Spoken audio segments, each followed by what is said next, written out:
नमस्कार दोस्तों, हमारे बाबा साहब अम्बेडकर यूट्यूब चैनल में आप लोगों का स्वागत है।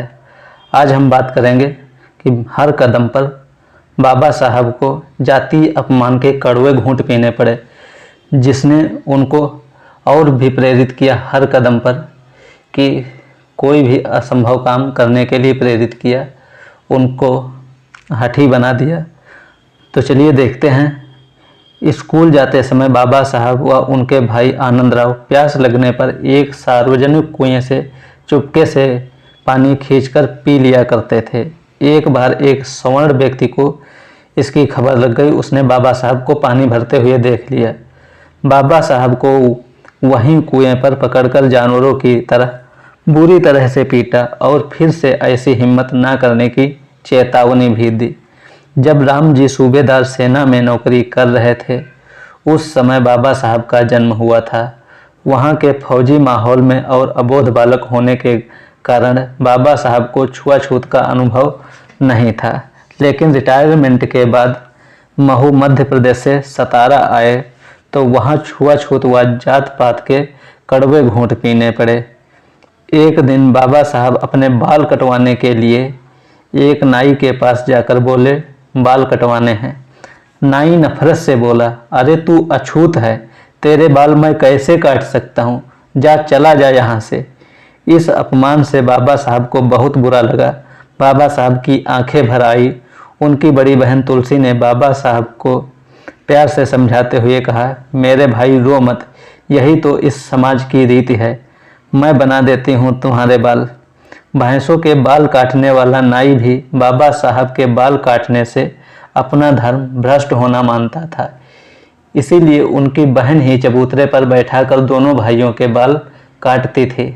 अपमान, तिरस्कार और घृणा की ये घटनाएं बाबा साहब के दिलो दिमाग पर घाव की तरह बन गईं। बालक बाबा साहब को धीरे धीरे यह मालूम होने लगा कि इस अमानवीय व्यवहार का कारण हिंदू धर्म में व्याप्त जात पात व छुआछूत का कोढ़ है। बाबा साहब के मन में हिंदू धर्म की ऊंच नीच की जाति व्यवस्था के प्रति घोर घृणा पैदा हो गई। इस प्रकार के कड़वे अनुभवों से बाबा साहब में जिद्दीपन और व्यवस्था के खिलाफ आक्रोश पैदा हो गया। अब वह जो ठान लेते थे उसे पूरा करके ही मानते थे। बाबा साहब अब इंग्लिश मीडियम की दूसरी कक्षा में आ गए थे। स्कूल में प्रगति साधारण थी। स्वभाव से निडर, स्वतंत्र तथा एक बार हठ करने पर पीछे नहीं हटते थे।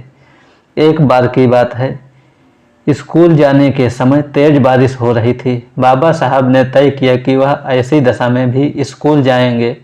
उनके भाई आनंदराव ने उन्हें खूब समझाया, लेकिन वह अपनी जिद पर अड़े रहे। उनका भाई आनंदराव बाबा साहब का बस्ता और टोपी लेकर स्कूल चला गया। बाबा साहब धोती और कुर्ता पहने हुए रास्ते में पूरी तरह से भीग गए और ऐसी तरबतर हालत में स्कूल पहुंच गए। वहाँ पेंडेंसे नाम के ब्राह्मण अध्यापक ने बाबा साहब को बुरी तरह से भीगे देखकर पूछा कि छाता लेकर क्यों नहीं आए।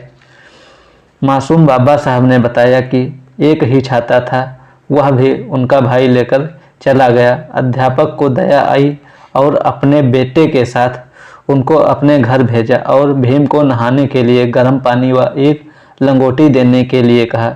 बाबा साहब खुश थे कि चलो किसी तरह आज तो स्कूल से पीछा छूटा। बाबा साहब नहाए और लंगोटी पहनकर स्कूल परिसर से बाहर सीटी बजाते हुए मज़े से घूमने लगे। अध्यापक पेंडेंसे ने देखा तो कक्षा की ओर बाबा साहब को बुलाया। सिर्फ लंगोटी पहने हुए बाबा साहब शर्मा गए और यहाँ तक कि रोने भी लग गए और कक्षा में जाकर बैठ गए। उस दिन से बाबा साहब ने विचार किया कि भविष्य में ऐसी जिद नहीं करेंगे कि उन्हें अपने खुद के किए हुए कार्य पर शर्मिंदा होना पड़े।